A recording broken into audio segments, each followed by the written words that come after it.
I'm successful, I'm smart, I'm savvy, and yet I'm still scared about money. Like, what's wrong with me? One of the things that we notice is that many of the most accomplished, confident, high-performing people often feel deeply insecure or fear or anxiety around money.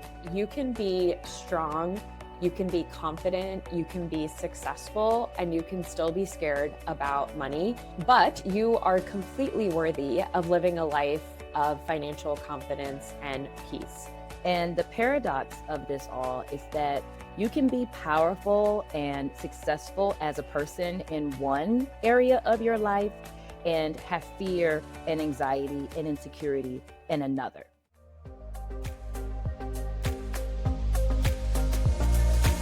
Hello, welcome back. Hello, so good to see you. Great to see you too. We just had a little technical snafu, but we're ready to, we've actually had multiple technical snafus today. We're ready to go though. We are Yes. ready to roll. We are ready to bring y'all our best. We promise. Yes, we're pushing through, just powering through. Yep, exactly. Adversity, it makes you stronger. Welcome back, everyone, to Living Richly with Curo. This is episode 88. My name is Ann McCabe. I am the CEO and a partner here at Curo Private Wealth. And I'm joined, as always, by my lovely partner, Atricia, who is coming to you from her house because, again, technical issues this morning. Technical issues. Yep, but I am Atricia Roberts. I am still COO and partner at Curo, even though the background has changed. And again, thanks for checking us out. If this is your first time at the pod, and of course, welcome back to all of our OG listeners and viewers. Yes, we love and appreciate you all. If this is your first time tuning in, we are here to inspire, educate, empower you on your financial journeys. And we say this every week, but we're super excited about today's topic because if you have ever quietly wondered to yourself, I'm successful, I'm smart, I'm savvy, and yet I'm still scared about money. Like, what's wrong with me? This episode is for you. Yeah, hopefully we drop some gems for you today. Yeah, exactly. But before we get there, Atricia had an amazing trip that we just have got to hear about. So we're going to start with a little catch up, bring the catch up back. So yeah, Atricia, tell us about your amazing escapades. Yeah, escapades for sure. So I crack up all the time when I tell people I went on a ski trip and they're like, "Oh, you ski?" And I'm like, "No, Nope. actually I don't." Now But you do. I did, now I do, but I did go on a ski trip with a ski club as a non-skier to Gurgel, Austria, which is about 3.5 hours outside of Munich, Germany. You can actually even see Italy from the top of one of the mountains, which is kind of cool. But I was there for a week, and it was one of the most beautiful, awe-inspiring, like natural landscapes I have ever physically been in, like presently been in. It was frigidly cold when we first arrived, but then the weather warmed up, and by warm, I mean high 20s, low 30s, but To be clear. for a ski village in the Alps, right, that's great weather. The sun was out most of the day. It was just absolutely beautiful. Now, of course, I'm there with a group of skiers, like 40 or 45 skiers. So I did decide to take ski lessons. So I did 2 days of lessons, my very first time on a pair of skis. And I'm happy to report that one, I came back in one piece. Yay. Nothing broken. Yep. or fractured, but also that I actually enjoyed it and think I would do it again. That's Yeah, amazing. but again, beautiful, small, very, what I guess you would call even sleepy, snowy village. Everything is in walking distance, but lots of hills and just beautiful snow-capped mountains. And then the real good powdery snow, right? So, East Coast, we get to that like icy, slip around snow. It was just like fluffy, powdery snow. It was fantastically beautiful. So 10 out of 10 would recommend if you are a skier or even if you're not. There are lots of things for non-skiers to do. We went sledding. We went to the Spectre James Bond Museum. If you're a James Bond fan, part of the movie Spectre is filmed in this village, and they turn the facility into like an experience, which is really cool. The dining was really nice, even for a person who is a non-meat, non-cheese eater, which I was very nervous about going to Austria, but ate really well. Everything was fantastic. And of course, as much as I love you, Anne, and I love this firm and I love our clients, it was really nice to get away for a couple days and just kind of turn it off for a little bit. So Yeah. thank you for having my back while I checked out Of for a little course. bit. Always. That's what partners are for. Want you to go Yeah, and recharge your battery. So yeah, amazing. Amazing. yeah. Yeah, I was It was gonna beautiful. say the challenge with you starting to ski somewhere like Austria is coming back to the East Coast. So fair warning, do not go skiing on the East Coast. Like you gotta go to Colorado or Utah or something for your next time because Right. you're gonna be like, what the hell is this? This is not what I signed up for. This is not what I was looking for. So that's just the only downside to Yeah, starting up here when you yeah. start skiing. Best place to start my Yeah. skiing journey for sure, as a East Coast resident, but oddly enough, even all of the experienced skiers who have skied all over the US talked about just how much more affordable it is to ski in Europe as compared to, like in Colorado or in Wyoming. So, something to consider, that it may actually be cheaper to ski in the Alps than it is in the Rockies, but Yeah. I wouldn't know. Yeah. That's pretty crazy though, right? Like super cool because it sounds so Yeah. luxurious. But as you were Oh, it telling was me, it was yeah, you made an interesting point yesterday, where it was like here, skiing can be a little bit more of an experience, a Mhm. little exclusive versus like in this Right, town you were in, everybody just grows up skiing and it's just part of everyone's life. So it's not like right. something special. It's just like something that everybody does. Yeah, so it's completely Yeah. accessible, right? No matter sort of where you are in the social stratus, Right. you can afford to ski there because it's just what you do. Right. It was pretty cool. And right, and for people who live, because there are houses, like, along some of the lower areas of these mountains, skiing is also just a mode of transportation, right? It's like how we get to Oh, the next wow. shop is by jumping on skis or jumping on yeah, so completely accessible, everybody does it. I mean, it's hilarious to be in a ski class, and then I mean, I was an adult-only class, but to see, like, another class next to us on the bunny Oh. slopes, and they're, like, 3 and 4-year-olds. Oh my gosh, I know. Humbling, humbling. Yeah. But Toddlers who they are have better at so this than I much am. yeah, they just have such little room, to go down versus, like, when we fall, Right.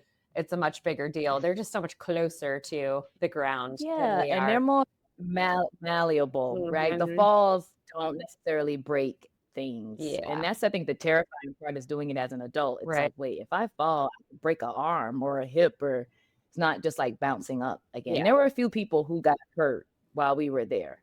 Mhm. I did see, like, one airlift Oh, wow. off the yeah, Jeez. off the slope, which is scary. Yeah, that is scary. Oh my Yeah, gosh. Yeah. Well, I'm but it glad you was came back in beautiful, one so piece and you had yeah. fun. So if you ever have the opportunity to go check out Gurgel, Gurgl, Austria, or Solden, Austria, they're beautiful, gorgeous towns. Like, you won't regret it. For sure. Hero Awesome. retreat. Yeah. Oh, I like the idea. Some business planning, some strategic planning in Gurgle, Austria. All right. Well, my only update is I was in beautiful Philadelphia while you were in beautiful Austria. I was also in the snow and the cold, not in the Alps. In the city of brotherly love. Yes, yes, exactly. For hockey, of course. So both my Mhm. boys had hockey tournaments. The little guy in Philly, so I was with him, and then goalie in Nashville. I'm happy to report that goalie's team won the entire tournament, which was phenomenal. They Woohoo! actually got an acoustic guitar as their trophy. How cool is that? Yeah, it's like That's super I cool. know, it was like a decorated, really cool acoustic guitar. The little guy lost they lost all of their games, 100% of their games. It's So, okay. it's okay. It was good learning. But I was telling our team yesterday that we found this really cool YouTube video that was a bunch of interviews of Kobe Bryant, and we were watching it on our way to Philly, and one of the things he was talking about is how he used to get excited about losing because it was an opportunity to learn something, and it Mm. was proof that he still had areas to improve upon. And so it was actually very timely for us to watch that video Mhm. about losing as they proceeded to lose all of their games. So yeah, it was good, but not Well, as that's beautiful as Austria. hopefully he at least enjoyed the He experience and he did. had Yeah, fun. it's always a blast, you're in the Yeah. in the lovely, luxurious hotels that we get when we're at hockey tournaments. But, the kids have a blast, they run around and play with their friends, Yeah. and yeah, it's all good. All good. Alright, well, let's get into our topic du jour. So, Atricia, do you wanna kick us off and talk about the truth that is not really discussed very often? Yeah. So one of the things that we notice is that many of the most accomplished, confident, high performing people often feel deeply insecure or fear or anxiety around money. A lot of our clients, they check all the boxes. They have the career, they have the leadership, they have the success. And yet, as soon as the conversation about money comes up, or shifts to finance, they will tighten up, right? They get a little bit more tense, a little bit more stressful. And so we have to ask ourselves why this happens. So we realize, and we've said it here multiple times on this pod, is that money is not just numbers, right? We identify and connect so much more with our money. It is our identity, it's our safety. We've said it a lot that it's freedom many times in our lives, but it's also the stories that you were raised with, the stories you told yourself or been told about money as you've grown up. And the paradox of this all is that you can be powerful and successful as a person in one area of your life and have fear and anxiety and insecurity in another. So it's not anything I think to be ashamed of. We see it oftentimes in a lot of our very successful clients. Yeah, absolutely. And it's why people like us and our firm exist to be a resource for them. So, all right, so let's talk about why this happens so often with successful people. Number one, high achievers, because they have had such levels of success in their life, they're used to thinking that everything should be that easy, that they should just know how to manage money because they've been successful in law or in medicine or in the corporate world, fill in the blank. And so they're like, well, if I've had success in this realm of my life, then I should just know naturally how to manage money. Number two, many of us were never taught how to feel emotionally safe with money. And also, as women, I think societally, there's still an idea that money is the man's domain. And so, if you grew up in a family like that, where the daughters, the women, were not necessarily taught about money or looked to make money decisions, financial decisions, that could very much be part of your upbringing. Number three, and this one is really fascinating, past experiences leave a deep imprint in us. So, if as a child you experienced scarcity or one of your parents lost their job and your financial position had to change dramatically, maybe you had to move out of the neighborhood that you lived in or you had to switch schools. These traumas are remembered by our bodies and they show up time and time again. So even if the net worth that you have on paper is a number that you never thought you could achieve, these experiences are still deeply ingrained in us. And I also think this idea of intergenerational trauma is fascinating when we talk about this topic because let's say you didn't have any of these experiences as a child and yet you still are struggling with feeling comfortable about money. It could have been an experience that one of your ancestors had, a traumatic experience around money that has been passed down literally in your DNA and that could possibly be impacting you today. So this idea of the intergenerational trauma, I think, is fascinating because there's been lots of studies and lots of research on this that even if you didn't directly experience trauma, if your parents or grandparents or even ancestors did, it could be impacting you today. And then lastly, money is deeply tied to belonging and identity. And talking about money can feel really vulnerable. I think, especially as women, we have a fear that we're going to be judged about how much money we have or how we spend our money or how much money we make. And so, this idea that we're supposed to have it all together, again, is something that many of us really struggle with. Yeah.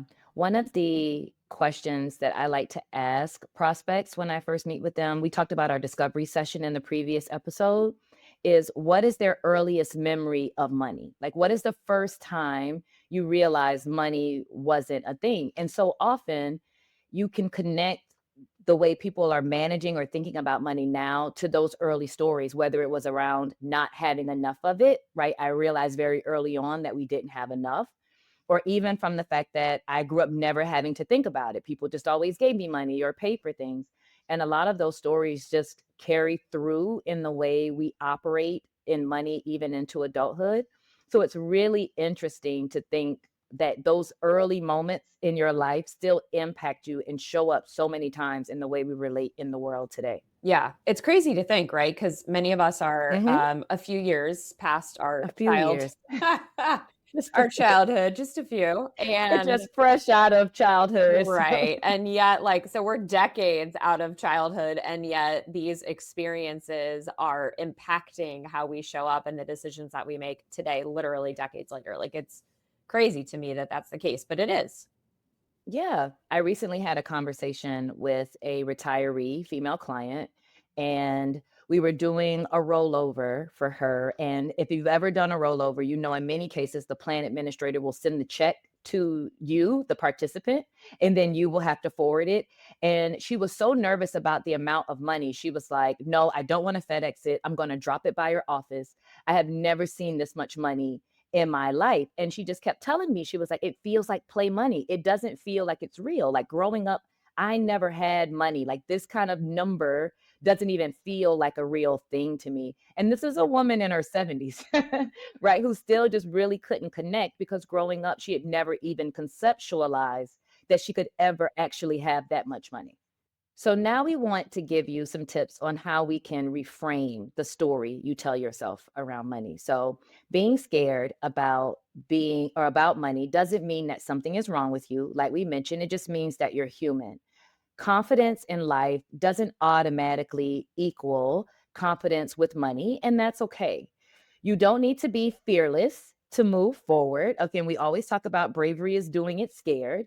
You just need support and clarity and a safe space to ask questions and to say the things you've been afraid to say out loud or the questions you've been nervous to ask out loud. But imagine what could open up for you if you no longer carried that fear, but then started to reframe that money fear as freedom. Yeah. So let's talk about some steps that you can take to push yourself towards financial emotional safety.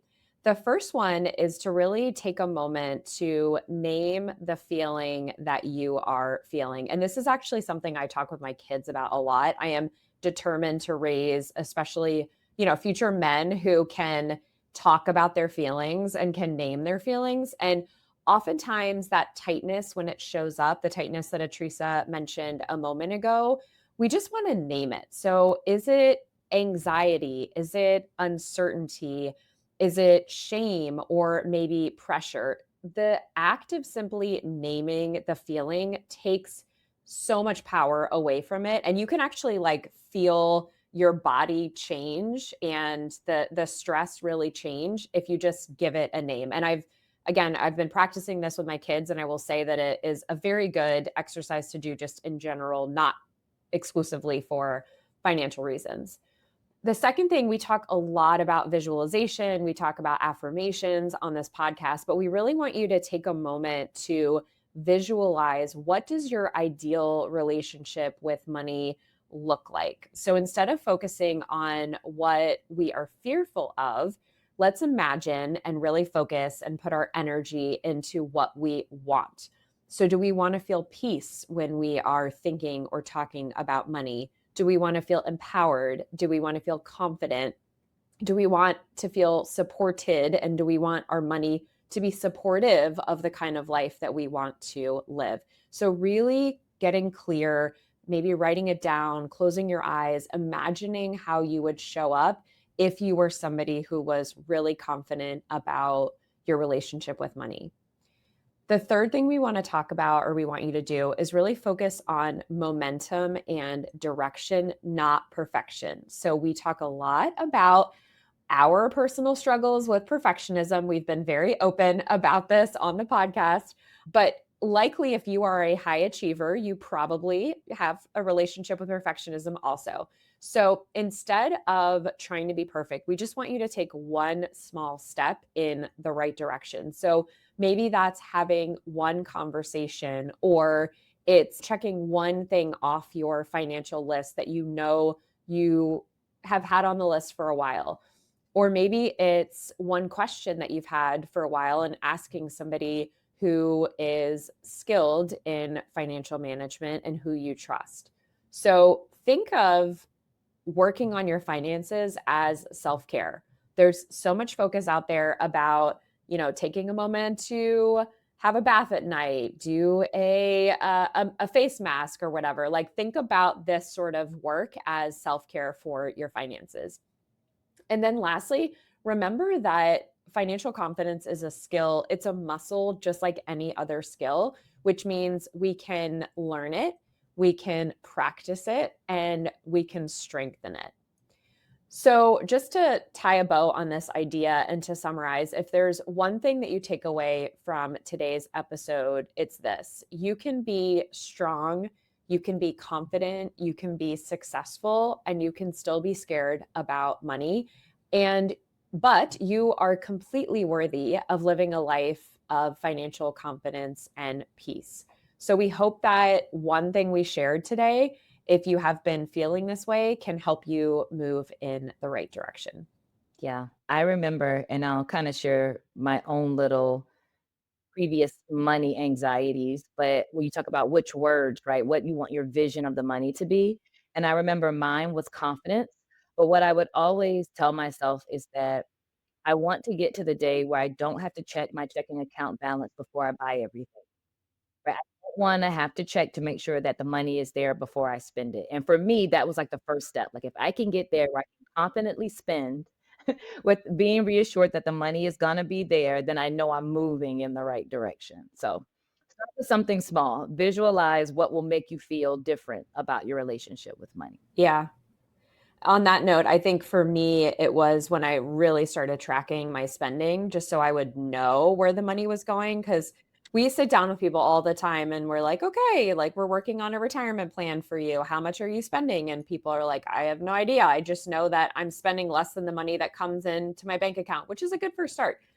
We certainly don't want you spending more than what's coming into your bank account. But for me, just really tracking my spending and knowing, okay, this amount of money on average goes to these categories, that gave me a lot of confidence and clarity, because it was no longer this uncertainty of like, oh my God, am I spending too much on skincare products? Probably. Am I spending too much on travel? Fill in the blank. Just having that clarity was really helpful. And still, I mean, I've shared before, every single day for about 5 minutes, I look at, transactions, I look at my bank account and make sure that everything looks good, and, make sure I know how much money is going out the door.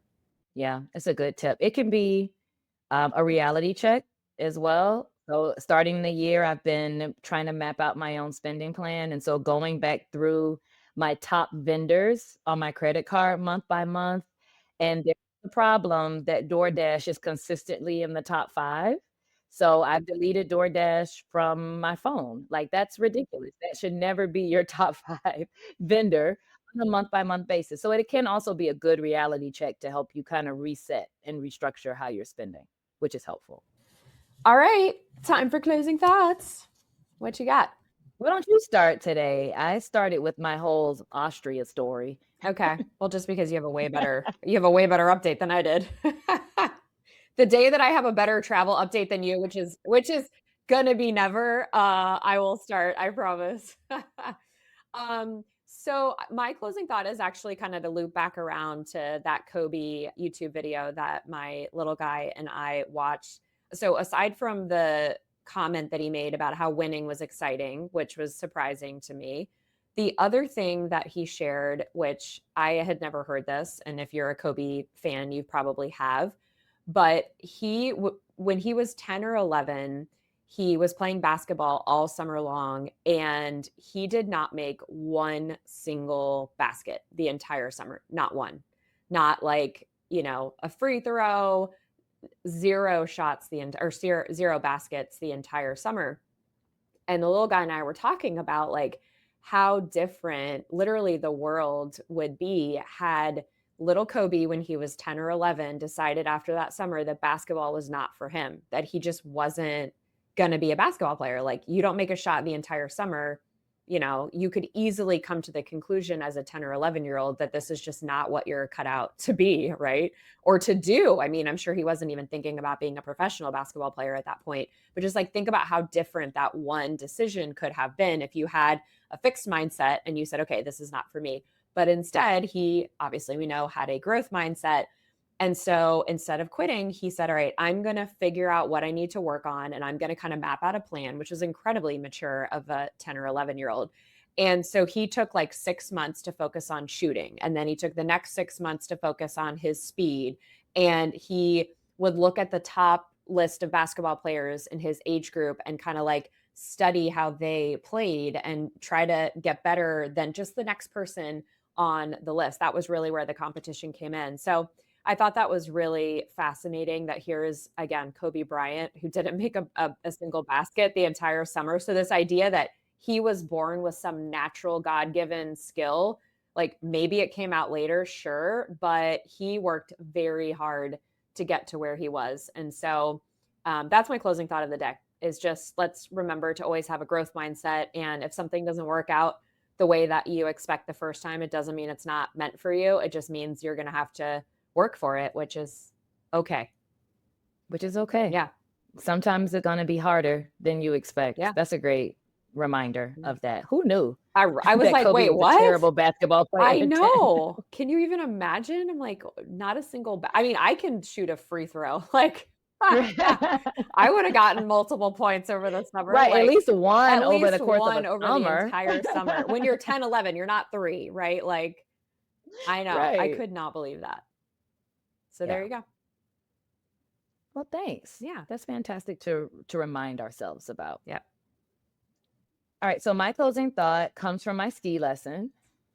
Lovely. But it was a good reminder, again, as we start talking about resolutions or whatever you call them for the year. But one of the things that the coach, as we are practicing these like turns coming down this little bunny slope, in his Austrian accent, I can still hear him like, Atricia, look where you're going. Your body will go where you're looking. Your body will go where you're looking. And he kept saying, even try to point, right? Point to where you want to go. Your body will follow where you're looking. Make sure you look up, look where you're going. Don't look at your skis. And it was like such a real reminder that that visualization of just like visualizing where you want to go and just kind of everything in you aligning to get you there. And it actually works, right? When I was having problems like navigating myself to the cone, if I made sure I deliberately looked at the cone or maybe even pointed at the cone, and it was like my body would rearrange itself to go in the direction I needed it to be. And I just think that is such a great reminder that just visualizing where you want to go, looking up, right? Look to where you're going, and then visualizing it.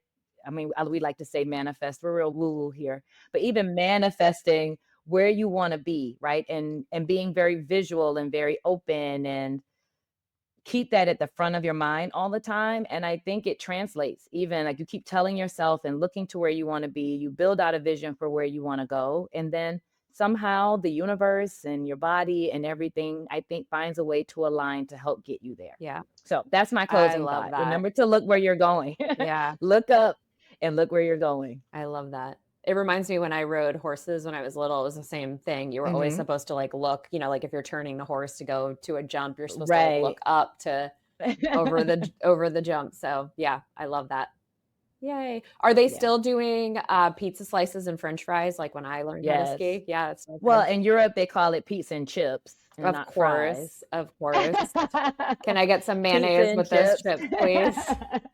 Pizza and chips. Yeah. But yeah, so that's where we started, was just coming down in the pizza, like Yeah. learning to slow ourselves down, Yeah. to stop. But Amazing. yeah, that's still where it starts. Oh my Pizza and gosh. chips in Europe. So fun. So fun.